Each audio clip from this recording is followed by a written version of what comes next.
Well, it was the morning of June 17th of last year when the South Fork fire was reported on the Mescalero Apache Reservation near Ruidoso. That fire burned for nearly a month, leaving 2 people dead and scorching nearly 25,000 acres.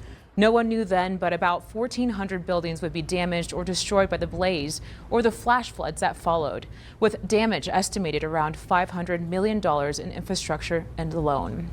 Exactly 1 year ago today, the South Fork fire began its path of destruction, but the village remains resilient and is building in the aftermath.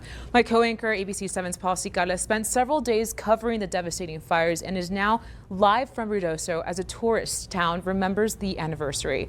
Paul, you were there from the start of this all, and how has it been going back a year later? I'm telling you, it is full of optimism here in Ruidoso. In fact, they are having a big celebration today to celebrate that recovery here at the park that you see right behind me. It's called Wingfield Park, and in the next couple of hours there'll be live music, lots of food, and of course lots of people sharing memories. Now, also a lot of people will talk about how they recovered. In fact, one person who's an artist who actually shapes wood for a living and sells pines that he converts into cool bears and such. Well, guess what? He had it tough during the initial stages of the fire and he lost out, including a lot of that tourism that you see here in the summer. But now he has begun to rebound and we share his special story. Well, we're all in trouble right now. It's going to come back, but it's going to take a long time. It's going to take a long, long time. There's going to be a lot of people close. That was Michael Free almost 1 year ago as the wildfires swept through Ruidoso, jeopardizing his business and many others. But as the anniversary of the salt fires is upon us, he tells me he is filled with optimism. It's recovering quickly, bouncing back good. Michael Free moved his business, artistic wood-carved bears, to a more central location in Ruidoso that's also less prone to flooding.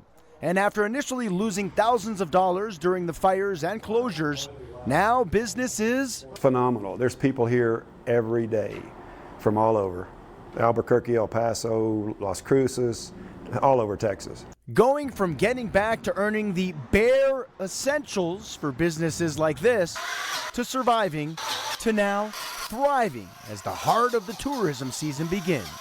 Ruidoso rises from the ashes.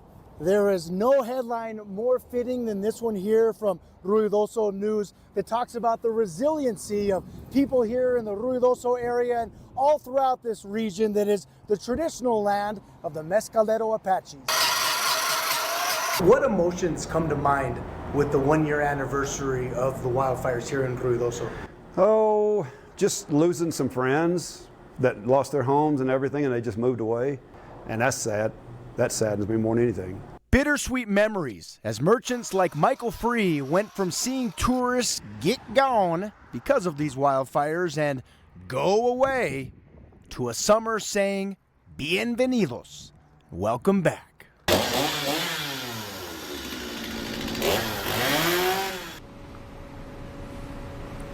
And Michael Free also tells me, despite losing thousands of dollars initially right after the big fires started, this is what happened.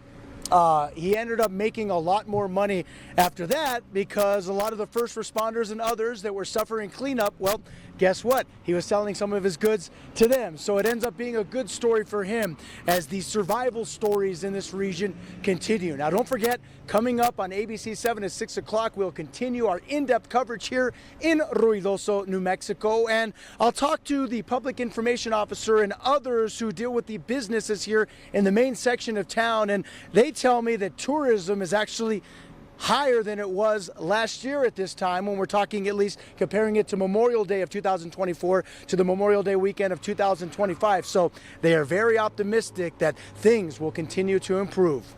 And we're going to be live here at the end of the show as well as we talk a little bit more about what's going on here in Ruidoso. Reporting live from Ruidoso, New Mexico, Paul Cicala, ABC 7.